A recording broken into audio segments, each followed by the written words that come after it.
They call me the spreadsheet ghost. I know they do. I've seen the Slack messages pop up on the screens they forget to lock when they run out for 3 martini lunches. They think I'm invisible because I don't wear colors that scream for attention, and I don't speak unless I have something to say that will actually make us money. In a firm like Ascend Capital, silence is mistaken for stupidity. But silence is where the leverage lies. I'm Emily. I'm 42. I'm a senior investment strategist, and I'm the reason half the people in this glass-walled aquarium can afford their leases on leased BMWs. The day everything started to shift, the day the tectonic plates of my loyalty finally cracked, started like any other Tuesday. The air conditioning in the building was set to meet locker, a temperature specifically designed to keep men in wool suits comfortable while the women froze. I was sitting in my corner office. Well, calling it a corner office is generous. It was in the corner, yes, but it was behind the server room. The hum of the cooling fans was my constant companion, a white noise drone that drowned out the sales floor's testosterone-fueled shouting. I was looking at the Q3 projections for our tech holdings.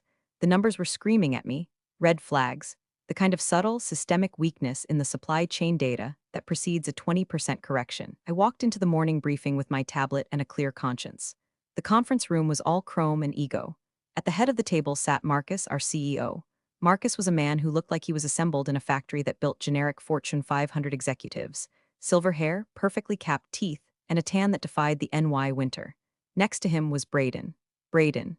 God, just saying his name makes my molars grind. Braden was 29, had an MBA from a school his father donated a library to, and wore loafers with no socks. He was loud, he was wrong about everything, and Marcus looked at him like he was the second coming of Warren Buffett. Emily, Marcus said, not looking up from his phone, we're wrapping up. Braden has a killer idea for the crypto allocation. The tech sector is overleveraged, I said, my voice flat. I didn't yell, I never yell. If we don't rotate into industrials by Friday, we're going to take a $12 million hit when the Asian markets open on Monday. Braden laughed. It was a wet, dismissive sound. Always the doom and gloom, Em. We're riding the wave. Don't be a dinosaur, I repeated. Market sentiment is bullish, Braden said, tapping the table with a gold pen he didn't know how to use.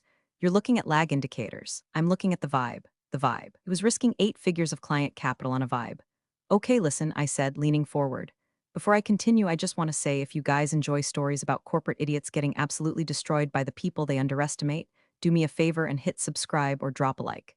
It actually helps get this story out there. Anyway, back to the vibe. Marcus waved a hand, dismissing me. We're going with Braden's play. Also, Emily, while you're standing, we've made a decision on the VP of strategy role. The room went quiet. This was the promotion I had been working toward for 5 years. I had built the algorithmic models. I had saved the firm during the 2020 crash. It was mine. It had to be. We feel we need fresh energy, Marcus said, finally looking me in the eye. His eyes were empty. Someone who embodies the future of Ascend. We're promoting Braden. I didn't blink. I didn't cry. I felt a cold, hard knot form in my stomach. It wasn't sadness. It was the feeling of a bridge burning. Congratulations, Braden, I said. My voice sounded mechanical. Thanks, M, Braden smirked. I'll need you to forward me your login credentials for the master strategy deck. I want to tweak the fonts. I walked out of that room, and for the first time in 10 years, I didn't go back to my desk to work. I went to the break room to get a coffee I didn't want. That's when I heard her voice. Vanessa, the CEO's wife. She didn't work here, obviously. She was a brand ambassador, which meant she came in twice a week to terrorize the assistants and drink the expensive sparkling water stocked for clients. She was standing by the reception desk, wearing a white fur coat that cost more than my car. She was talking to Marcus, who had followed her out. So, is it done? She asked, her voice carrying through the open door. Yeah, Braden's in, Marcus said, laughing. Good, Vanessa sneered. I was so tired of seeing that mouse in the meetings. Emily, is that her name? She dresses like a librarian at a funeral. She kills the whole aesthetic of the board. She's useful for the grunt work, Marcus said. She's a grinder. She won't quit. She needs the paycheck. She's a mouse, Vanessa laughed again. Just keep her in the server room where she belongs. I stood there, holding my lukewarm coffee. A mouse. Useful for grunt work. I thought I needed the paycheck. That was their first mistake.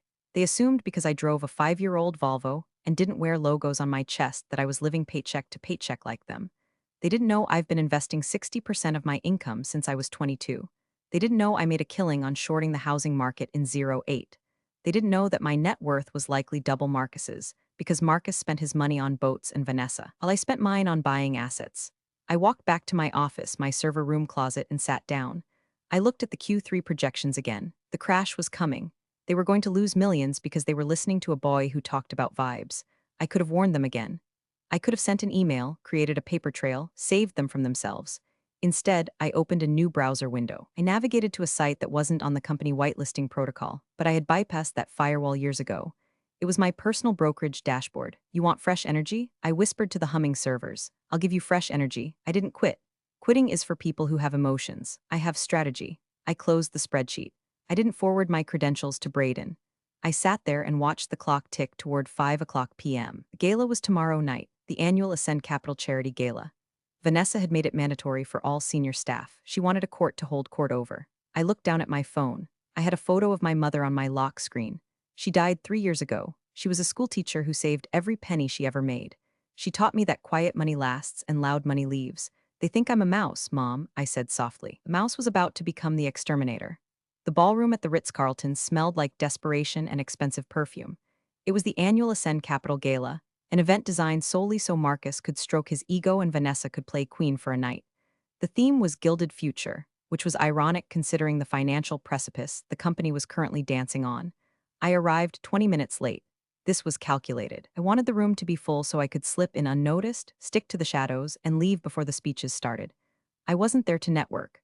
I was there because absence would be noted in my HR file as lack of team spirit, and I needed to remain employed for exactly 48 more hours to execute what I had planned.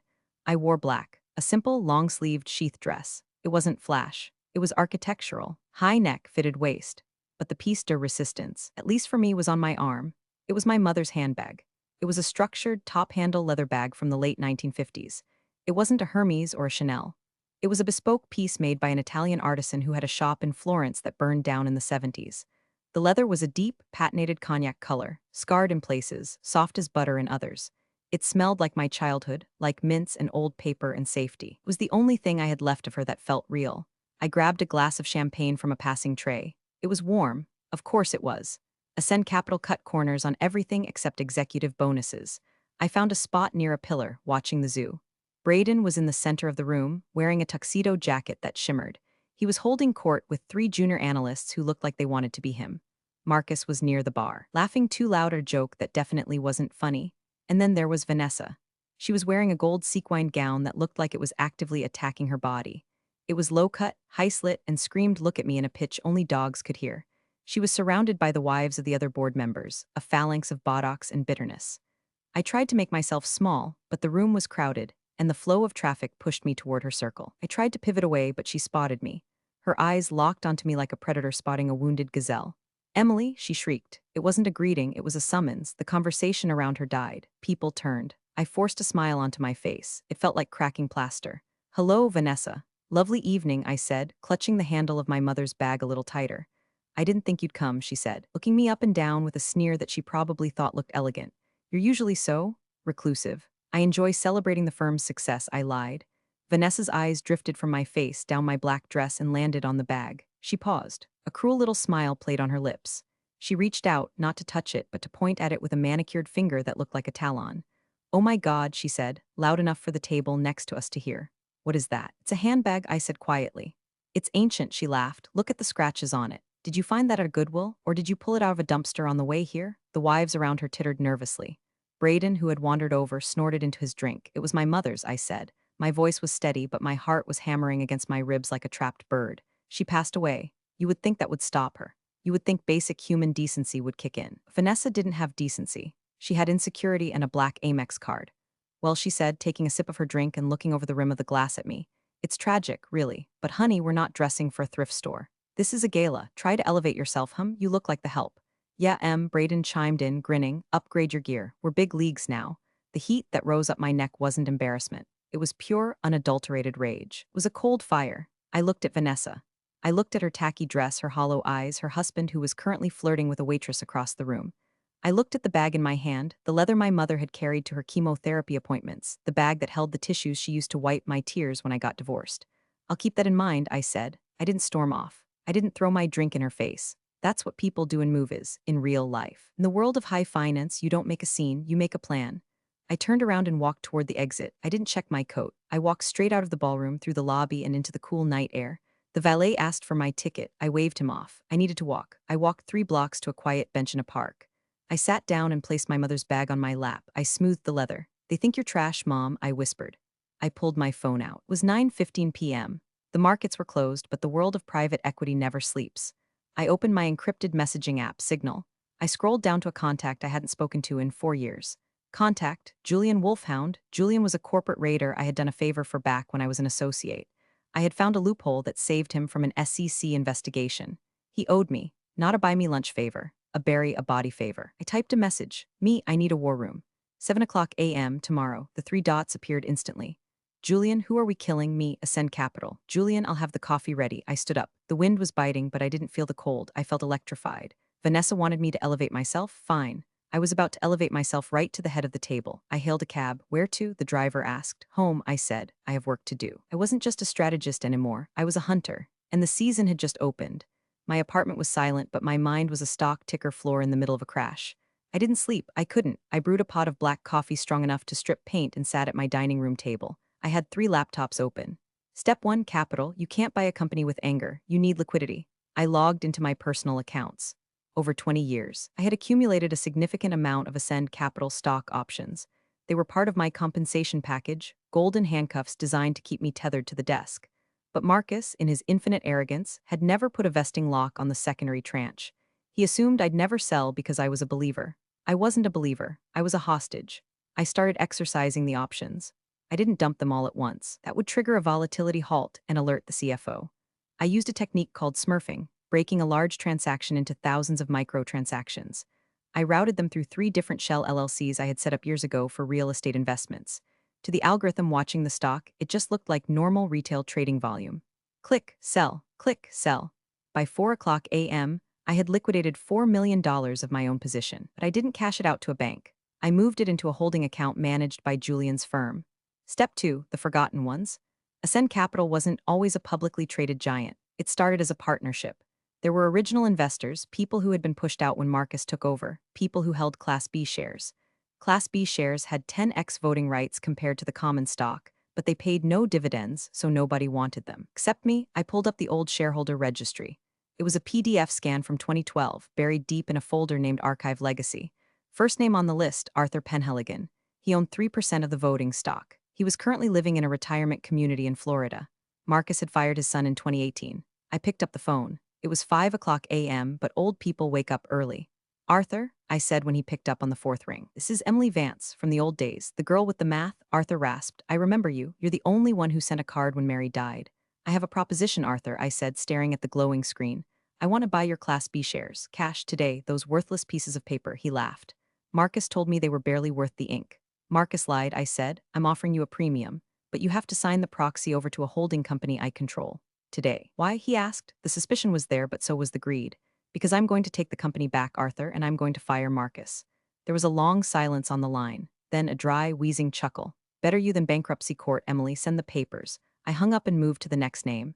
Sarah Jenkins, 2% voting stock. Disgruntled former VP. Sarah, it's Emily. Do you still hate Marcus? With every fiber of my being, she replied instantly. Good, I'm buying your hatred. Check your email. By 6:30 a.m., I had verbal agreements for 12% of the voting stock. Combined with the capital I was amassing, I was building a siege weapon. I showered, dressed in the same sharp black suit I wore to funerals, and drove to Julian's office. Julian's firm, Black Box Partners, was located in a converted warehouse in the industrial district. No signage, no receptionist, just a steel door and a camera. I buzzed in. Julian was waiting in a conference room that looked more like a hacker's den. He was wearing a hoodie and drinking Red Bull.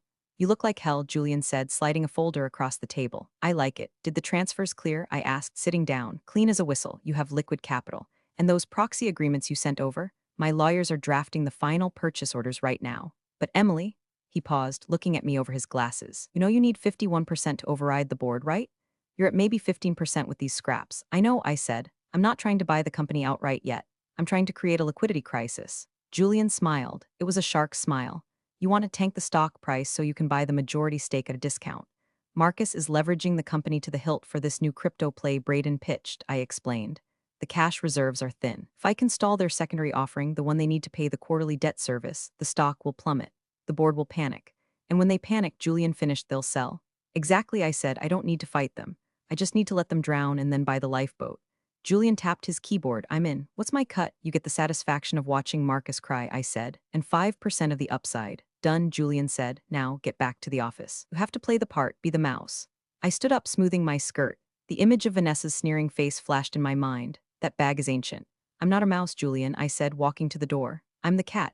Walking back into Ascend Capital that morning felt like walking into a crime scene where I was both the detective and the victim. The fluorescent lights seemed harsher. The silence in the elevator was heavy. When I swiped my keycard at the turnstile, light didn't turn green, it flashed red. Access denied. My heart skipped a beat. Had they caught me? Had the smurfing triggered an alert? I tried again. Red, trouble in paradise. I turned to see Braden standing behind me, holding a venti latte that smelled like pumpkin spice and unearned confidence. He was wearing sunglasses indoors. My card isn't working, I said, keeping my face blank. Yeah, about that, Braden said, taking a sip. Marcus asked IT to suspend your clearance for the level 4 data rooms. You know, security protocols. Since you're not part of the Inner Circle strategy team anymore. He used air quotes for Inner Circle. I wanted to break his fingers. I still need to access my desk, Braden, I said. Oh, sure. Security can buzz you in, but no more server room access. We're moving the servers to the cloud anyway. My buddy has a startup that does it. He breezed past me. Swiping his card, beep, green. I had to wait for the security guard, a nice older man named Earl, to manually let me in. Sorry, Miss Vance, Earl muttered. They changed the codes this morning. It's okay, Earl, I said. Just doing your job. I walked to my office. My computer was locked out of the shared drives. I couldn't access the Q3 projections anymore. I couldn't see the cash flow statements. They were blinding me. Marcus walked by my door 10 minutes later. He didn't even look in. He was on the phone. Yes, Vanessa, I'll book the table. No, she left early. Look, I'm handling it. They were erasing me. They were stripping away my access, my history, my relevance. In any other story, this is the part where the hero gives up. They go home, drink a bottle of wine, and update their LinkedIn profile. But they forgot one thing. I built the file structure. I didn't need the shared drive to see the cash flow. Years ago, I had set up a sandbox environment, a duplicate database used for testing models.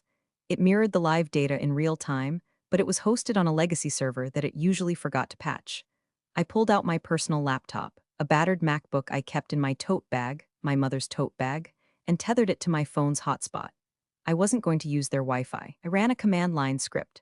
Ping, connection established. I was in the sandbox, and what I saw made my blood run cold.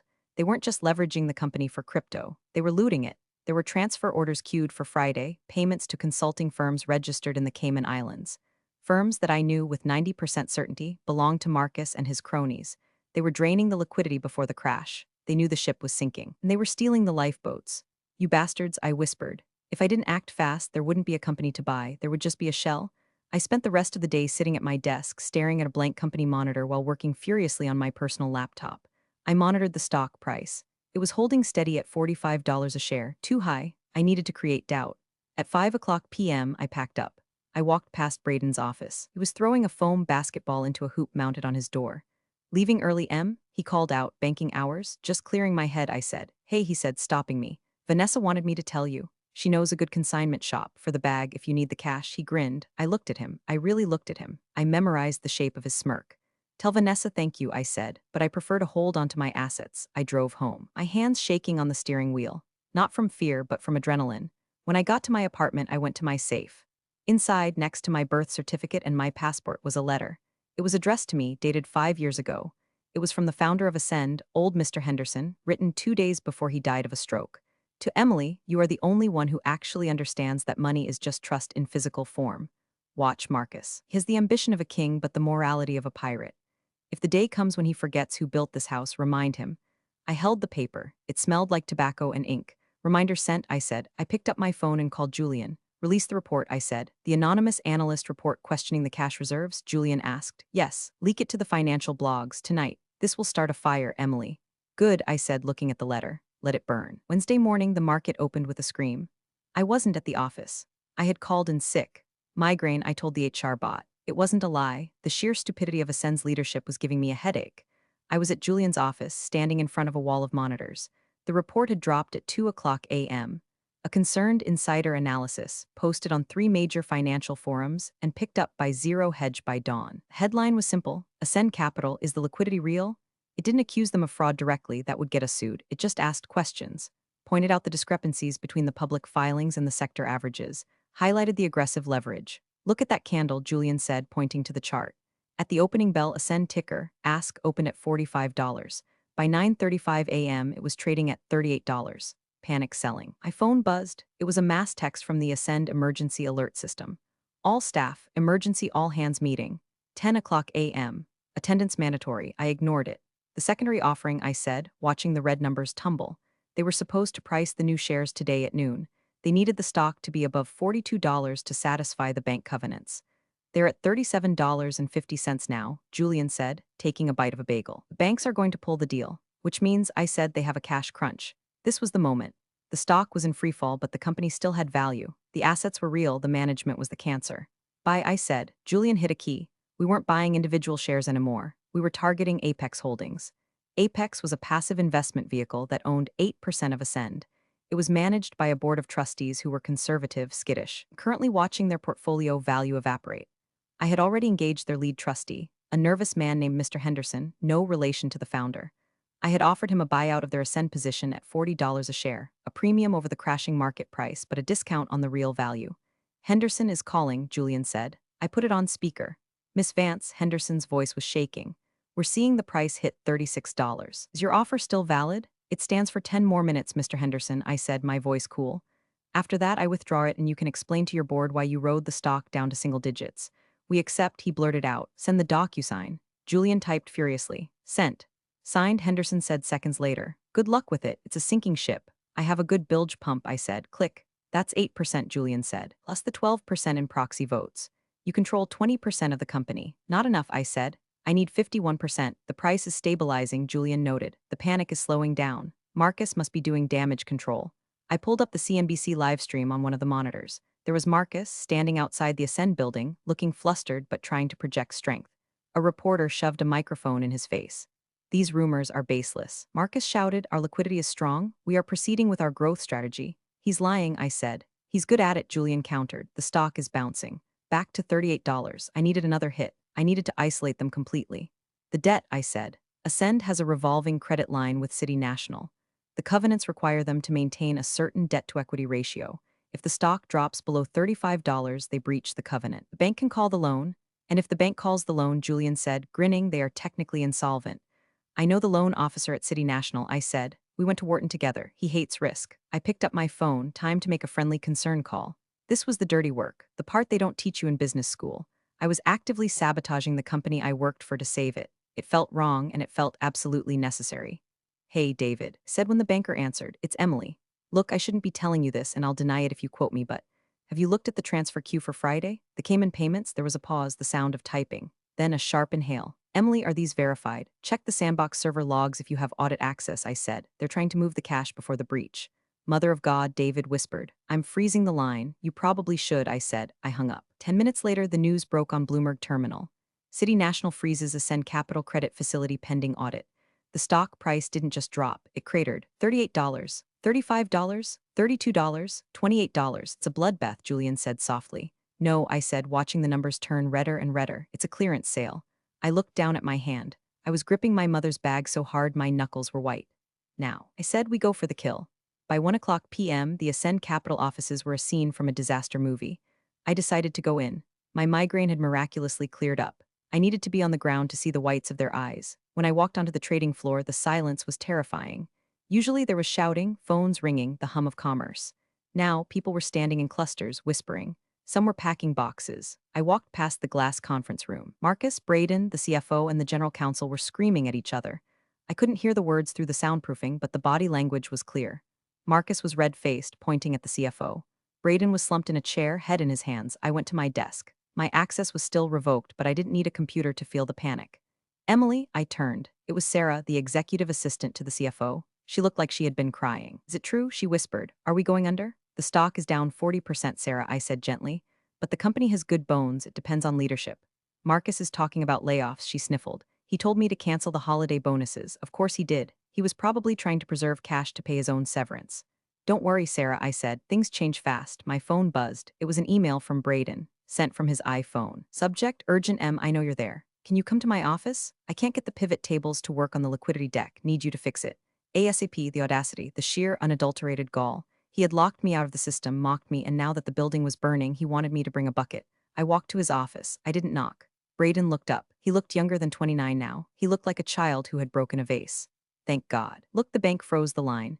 We need to show them a pro forma cash flow that looks better. Can you massage the numbers? Just move some of the Q4 projections into Q3? That's fraud, Braden, I said. It's aggressive accounting. He snapped. Everyone does it. Look, if the stock hits $20, my options are worthless. I just bought a Porsche, Em. I have payments. You have a Porsche, I said. I have a vintage handbag. We all have our crosses to bear. What? Look confused. Are you going to help or not? I can't, I said. I don't have access. Remember, you gave it to your buddy's cloud startup. I'll give you my password. He shouted, scrambling for sticky note. No thanks, I said. I don't want my fingerprints on this. I turned to leave. If we go down, you go down too. He yelled after me. Who's going to hire a 42-year-old analyst from a failed firm? I stopped. I didn't turn around. I think I'll be fine. Braden, I walked out. I went to the stairwell, the only place with no cameras, and called Julian. Status, I said. There's a hedge fund in Connecticut, Vanguardia. They hold 15% of the stock. They are hemorrhaging money on other positions, and this ascend drop is triggering margin calls for them. They need to liquidate, fast. They'll be desperate, I said. They are. But they won't sell to a shell company. They want a vetted buyer. Proof of funds. Send them the proof, I said. Use the Cayman accounts we routed the money through. It's risky, Emily. If they trace it back, they won't look that close. They just want the cash. Offer them $25 a share. It's insulting, but it's cash on it. I leaned against the concrete wall of the stairwell. I was tired. My bones felt heavy, but the fire in my chest was hotter than ever. 10 minutes passed. My phone buzzed. Julian, they took it. $25/share. Deal closes at market close. I did the math in my head. 8% Apex plus 12% Proxies plus 15% Vanguardia equals 35%. I had 35% of the voting stock. The current board controlled roughly 10% between them. The rest was floating in the public market, scattered among thousands of retail investors who were currently panic selling. I need 16% more, I whispered. There's one more block, Julian said on the line. Private equity firm in Chicago. They have 17%, but they're friends with Marcus. They play golf together.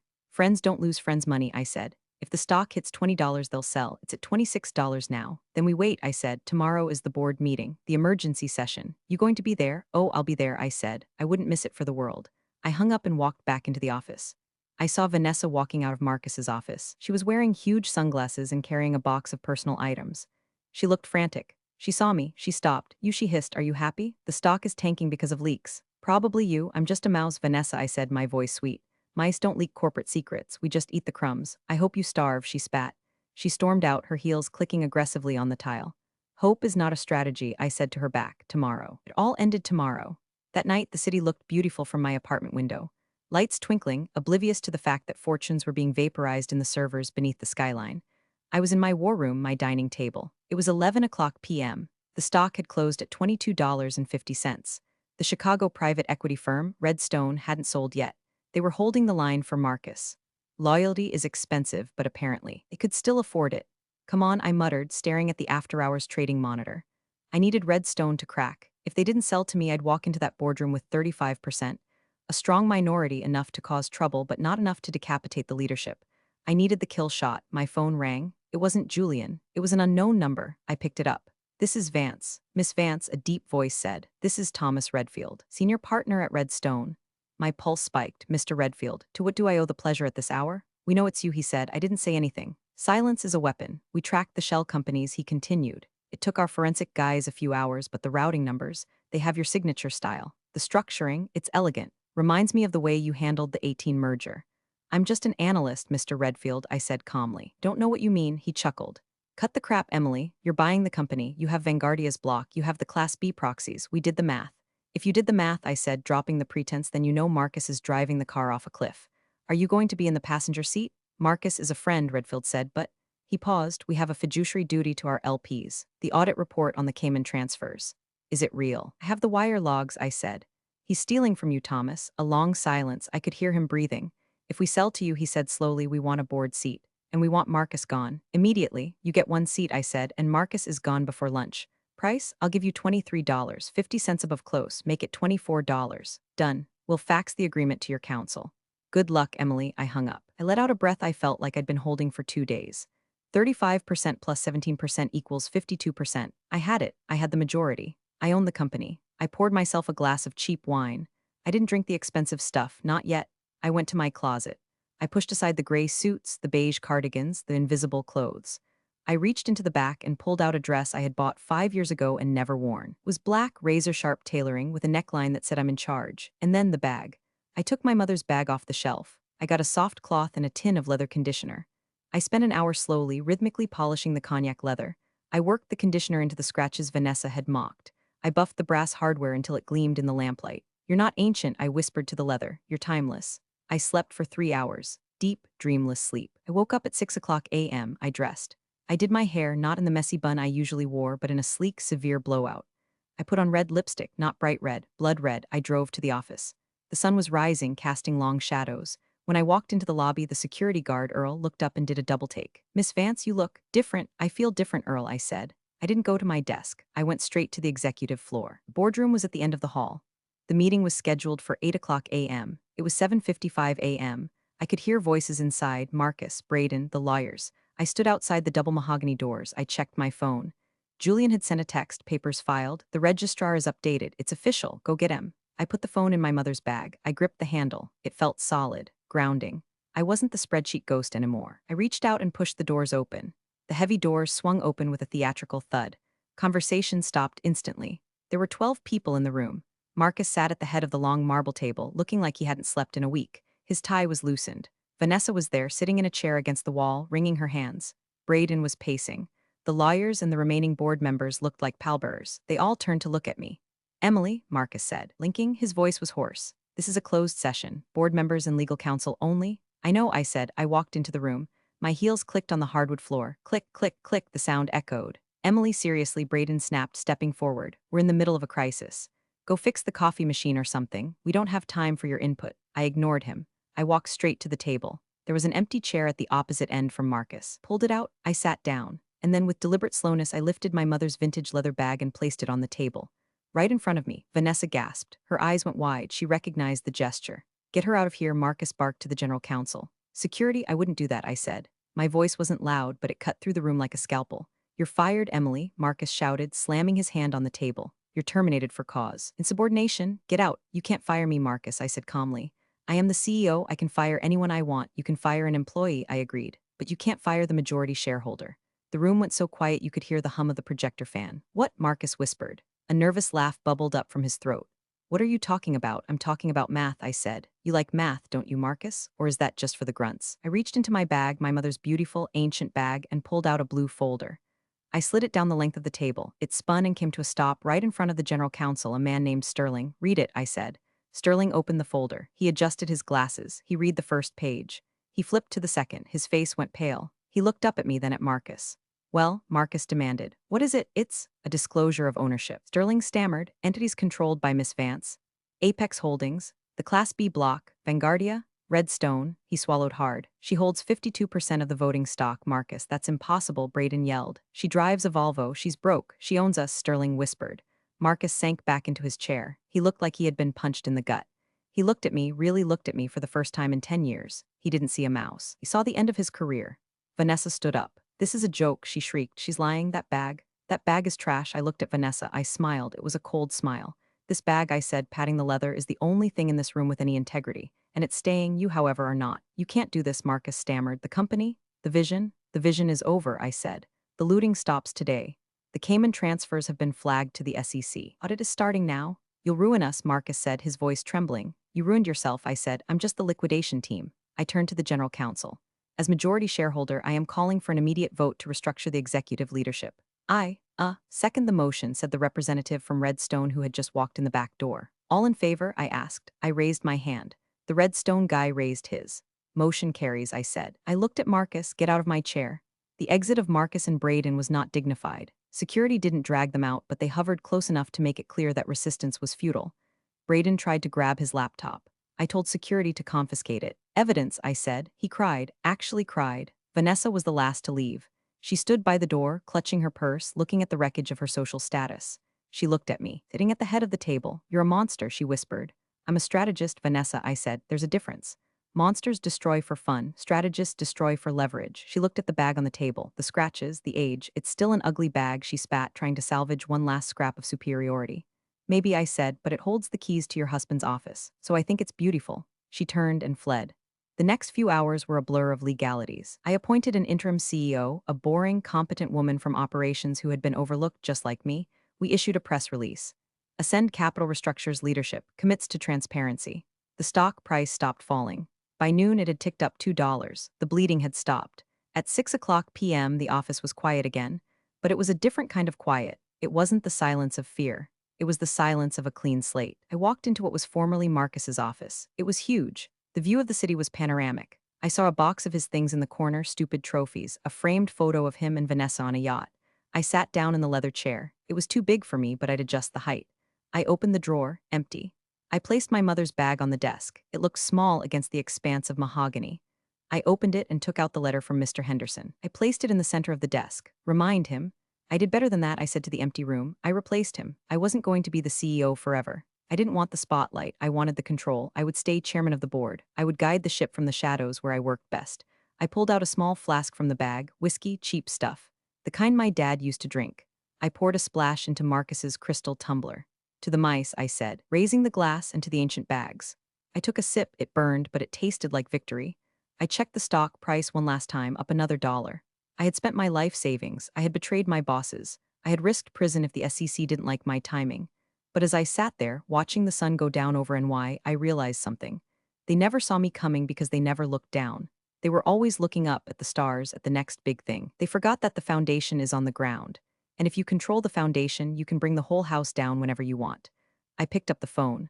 Earl, I said, yes, Miss Vance, order me a pizza. And Earl, yes, ma'am, you're getting a raise. I hung up, leaned back, and finally, for the first time in years, I smiled a real smile. The spreadsheet ghost was alive, and she was hungry. You're the real MVPs of the office jungle. Thanks for watching. Smash that subscribe button, or the coffee pot might just forget your next brew.